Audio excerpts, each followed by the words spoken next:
Bardella with us now, News Nation contributor, Democratic strategist, LA Times contributor. Good to see you, my friend. I think that if Democrats were not so in the wilderness, they would find a way to kick John Fetterman out of the Democratic Party.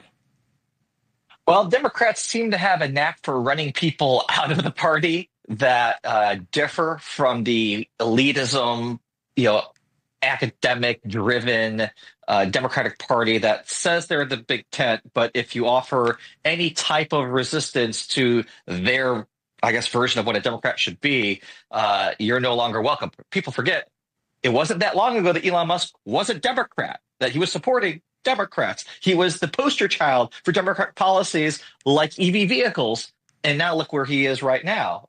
And that's because he was run out of the party. Yeah. There's something to that. I think what's interesting to me is how many Democrats are now openly talking about this. Jimmy Kimmel, of all people. We are not going to sit back and take it. Our leaders on the left are going to stand up for what's right. We won't rest. We won't rest. Oh, we are so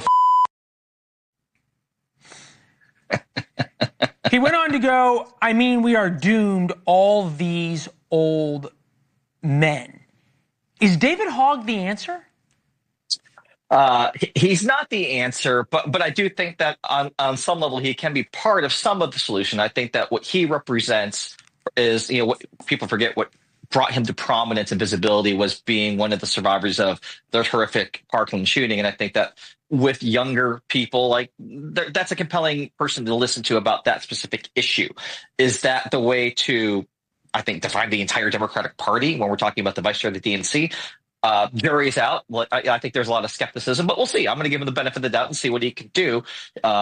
Democrats certainly need all the help they can get in as many places as possible. I personally would like to see more Democrats be a little bit more Republican in terms of, look, Joe Rogan's UFC, Hulk Hogan's WWE. We see country music superstars hanging out at Mar-a-Lago with Donald Trump at the inauguration. That's what most Americans do. You know what I'm doing tonight after I do this hit? I'm going to Fort Worth, Texas, going to a Chris Jansen concert. That's what most Americans, that's how they entertain themselves.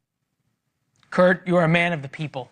It's why we have such a great connection, you and I do. But there seems to be this desire by Democrats to out-Trump Trump. J.B. Pritzker, governor of Illinois, who you can just see him peering across the border at Iowa because he knows that's where the primaries are. And I don't know, who knows? He may like to sample the food at the Iowa State Fair this summer. We'll see. But he's trying almost to out-Trump Trump. Take a listen.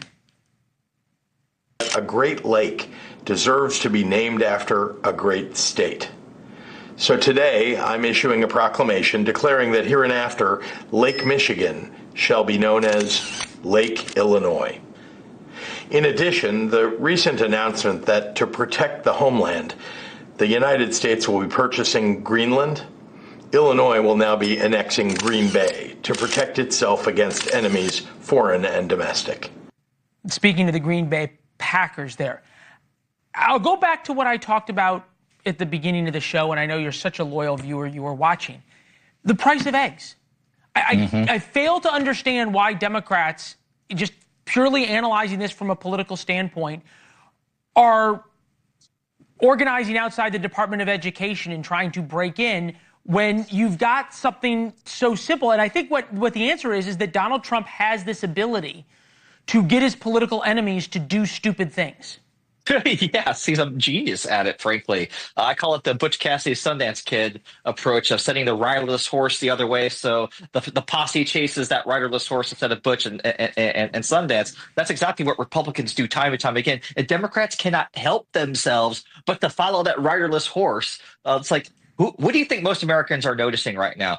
That a department in D.C., their doors are closed, or that you're paying an extra 50 cents for an egg at any restaurant in America because there's an egg tax right now.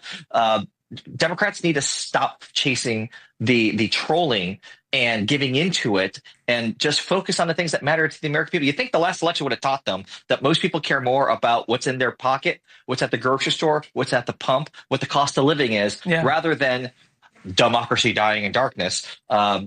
Democrats still haven't gotten the memo, apparently. Yeah, well, Kimmel figured it out when he said all these old men, people who seem to have been in Washington so long, they think Washington is real life. Kurt Bardella does not think Washington's real life. Enjoy the concert, my friend. We'll talk soon.